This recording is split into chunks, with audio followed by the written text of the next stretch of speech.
السلام عليكم ورحمة الله وبركاته. الحمد لله نحمده ونستعينه ونستغفره ونؤمن به ونتوكل عليه ونعوذ بالله من شرور أنفسنا ومن سيئات أعمالنا. من يهده الله فلا مضل له ومن يضلله فلا هادي له وأشهد أن لا إله إلا الله وأشهد أن محمدا عبده ورسوله أما بعد.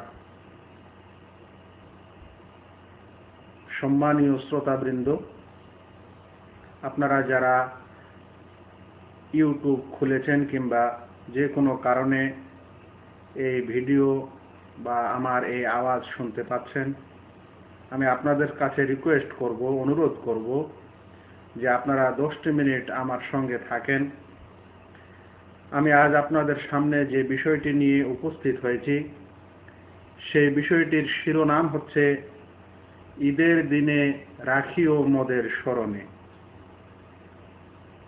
আসলে এই বিষয়টি আমি ওয়েবসাইট এবং বিশেষ করে কিছু দিনী ওয়েবসাইটের উদ্দেশ্যে লিখেছি, সেটা প্রকাশিত হতে যাচ্ছে। তবে সেই বিষয়টি ইউটিউবের মাধ্যমেও যেন জনগণের কাছে পৌঁছে যায় বা পৌঁছাতে পারি, সে উদ্দেশ্যেই এই ভিডিওটি করা হচ্ছে, আলোচনাটি করা হচ্ছে। আমি আপনাদেরকে অনুরোধ জানাই আপনারা 10 মিনিট আমার সঙ্গে থাকেন। বন্ধুগণ, ঈদ আসছে, খুশির মুহূর্ত আসছে আনন্দ ঘন সময়। কিছুদিনের মধ্যে তা আমাদের নিকট এসেও যাবে। পশ্চিম আকাশে নবচন্দ্র উঁকি দিতেই আমরা অনেকে আনন্দে উল্লাসে মেতে উঠব। রাত্রিতে ঈদের দিনের কর্মসূচি তৈরি করে নেব। সেই দিনের আগমনে সমাপ্ত হবে এবছরের মুবারক রমজান মাস। আমরা সানন্দের সাত সকালে পরিষ্কার পরিচ্ছন্ন বেশভূষায় আতর পারফিউম লাগিয়ে সবান্ধবে ও সপরিবারে উপস্থিত হব ঈদগাহে। অপরিচিত সবার সাথে শুরু হবে সালাম, মুসাফাহা এবং কোলাকুলি। আল্লাহু আকবারের ধ্বনিতে মুখরিত হবে ঈদগাহ প্রাঙ্গণ। শুভেচ্ছা বিনিময় করতে করতে সবাই বাসায় ফিরব। সিমাই দিয়ে শুরু হবে খাবার আয়োজন। রকমারি খাবারে ভরে থাকবে অনেকের দস্তরখান। অতঃপর শুরু হবে আত্মীয় স্বজনদের জিয়ারত, চলবে হাদিয়া বিনিময়। এই আনন্দ মুহূর্ত মলিন হতে হতে অতিবাহিত হয়ে যাবে কয়েকদিন। কিন্তু এই সময়ে পৃথিবীর বহু স্থানে এমন কিছু মুসলিম ভাই আছেন যাদের স্মরণ রাখা আমাদের ঈমানি ও নৈতিক কর্তব্য। নচেত আমরা তাদের সাথে ইনসাফকারী হব না। তাদের খুশিতে শরিককারী তো দূরের কথা, তারা যে আমাদের ভাই, তারা যে দিন তথা মানবতার অটুট অঙ্গ, এই স্বীকৃতিটিও দেওয়া হবে না। সম্মানীয় বন্ধুগণ, যখন আমরা ঈদের খুশিতে ডুবে থাকব, তখন আমাদের তাদের স্মরণ করা উচিত যারা এই রমজান মাসে আমাদের সাথে ছিল। আমাদের সাথে তাদেরও ঈদ করার কথা ছিল, কিন্তু ঈদ আসার পূর্বেই তারা এই ধরাধাম ত্যাগ করেছে, কিংবা অনেক দিন পূর্বেই তারা আমাদের ছেড়ে চলে গেছে। আজ আমরা ঈদ উদযাপন করছি, কিন্তু তারা অনুপস্থিত। তাদের স্থানটা আমাদেরও হতে পারত, কিন্তু আল্লাহ আমাদের সুযোগ দিয়েছেন। আল্লাহ গো, তোমার ওই প্রশংসা, যতক্ষণে তুমি সন্তুষ্ট না হও, আবার তোমার ওই প্রশংসা যখন তুমি সন্তুষ্ট হবে, অতঃপর সন্তুষ্টের পরেও তোমার ওই প্রশংসা। হে আল্লাহ, তুমি আমাদের মৃতদের ক্ষমা করো এবং সমস্ত মুসলিমের মৃতদের ক্ষমা করো। তাদের প্রতি রহম করো, তাদের জান্নাত নসিব করো, আমিন। যখন আমরা সুস্থ সবল শরীরে সানন্দে ঈদ উদযাপন করব, তখন আমাদের স্মরণ করা উচিত সেই সমস্ত ভাইদের যারা অসুস্থতার কারণে আমাদের সাথে ঈদগাহে উপস্থিত হতে পারেনি, যারা হাসপাতালের বেডে কিংবা বাসার খাটে পীড়া যন্ত্রণায় কাতর হয়ে পড়ে আছে। হয়তো কেউ সপ্তাহ ধরে, কেউ মাস ধরে, আর কেউ বছর বছর ধরে এই অবস্থায় এপাশ ওপাশ করছে। তাদেরও তো আমাদের সাথে ঈদ করার ইচ্ছা হয়, আল্লাহ আমাদের সুমতি দিয়েছেন, নচেত আমরাও তাদের স্থানে হতে পারতাম। আল্লাহ গো, তুমি আমাদের এবং সারা জগতের অসুস্থদের আরোগ্য দান করো, আমিন। আমাদের কর্তব্য হবে যেন আমরা এই দিনে তাদের জিয়ারত করি, তাদেরকে তাদের প্রয়োজনীয় ও পছন্দনীয় আহার হাদিয়া প্রদান করি। আমরা যখন নিরাপদে আশঙ্কামুক্ত শান্ত পরিবেশে ঈদ উদযাপন করছি, তখন আমাদের তাদের স্মরণ করা উচিত যারা শত্রুর রাইফেল ও বন্দুকের গুলির ভয়ে এবং ট্যাঙ্কের ভয়ঙ্কর দাপটে নিজ গৃহে আবদ্ধ।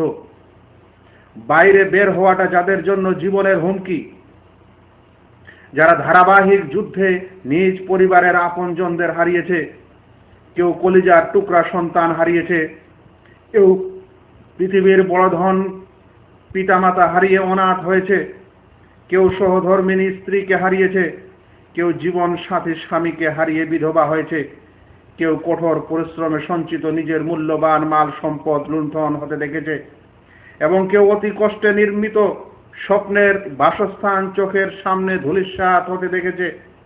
মাথা গোজানোর স্থান নেই, তাই ফুটপাথে গাছের নিচে পলিথিন ও তিরপাল দিয়ে নিজ নির্মাণ করেছে। তাদের করুণ অবস্থা বর্ণনা দিতে গিয়ে মনে পড়ে গেল কিছুদিন পূর্বে খবরে প্রকাশিত এক ফিলিস্তিনি মায়ের ঘটনা। যখন সে ফুটপাথে তার সন্তান জন্ম দেয়, তখন সে তার আদরের কচি শিশুর মুখের দিকে হতাশা ও বেদনা মিশ্রিত মায়াবী নজরে তাকানোর সময় বলছিল, কিছু মনে করো না মা, কারণ আমার মাও আমাকে ফুটপাথেই জন্ম দিয়েছিল। আজ তুমিও ফুটপাথেই জন্ম লাভ করলে, ফুটপাথেই আমাদের ভাগ্য। আজ ফুটপাথেই তাদের ঈদ, ফুটপাথেই তাদের আনন্দ। আমাদের অবস্থাও তাই হতে পারত, কিন্তু আল্লাহ আমাদের শান্তিতে রেখে ঈদ পালন করার তৌফিক দিয়েছেন, তাই তারই সকল প্রশংসা। আল্লাহ, তুমি তাদের দেশে শান্তি দাও, তাদের অন্ন বস্ত্র দান করো, আমিন।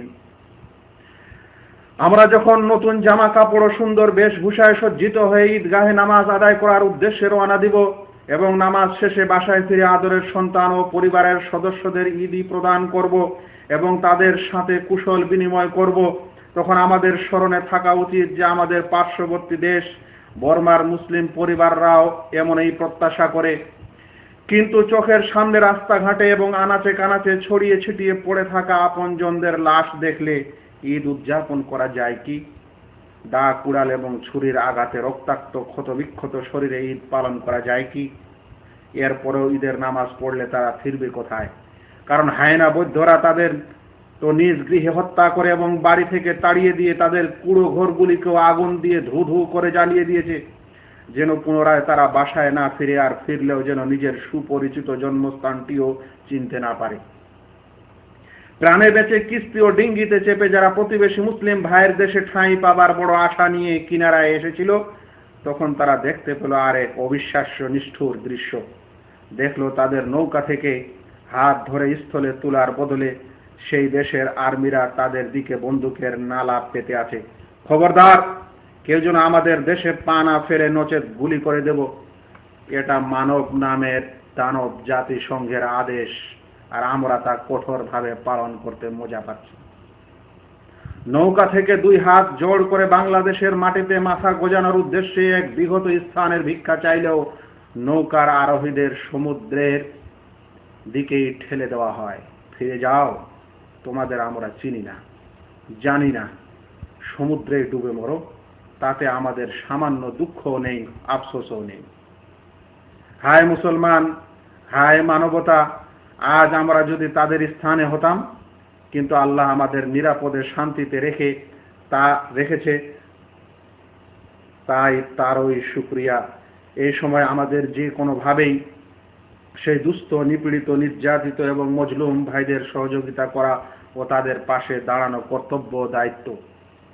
ঈদ উপলক্ষে আমরা যখন রকমারি রুচিকর খাবার ভক্ষণ করছি, তখন আমাদের সেই সমস্ত নিঃস্ব ও দরিদ্র লোকদের কথা স্মরণ করে আল্লাহর শুকরিয়া আদায় করা উচিত, যারা এই খুশির দিনেও অন্ন বস্ত্রের চিন্তা হতে মুক্ত হতে পারেনি।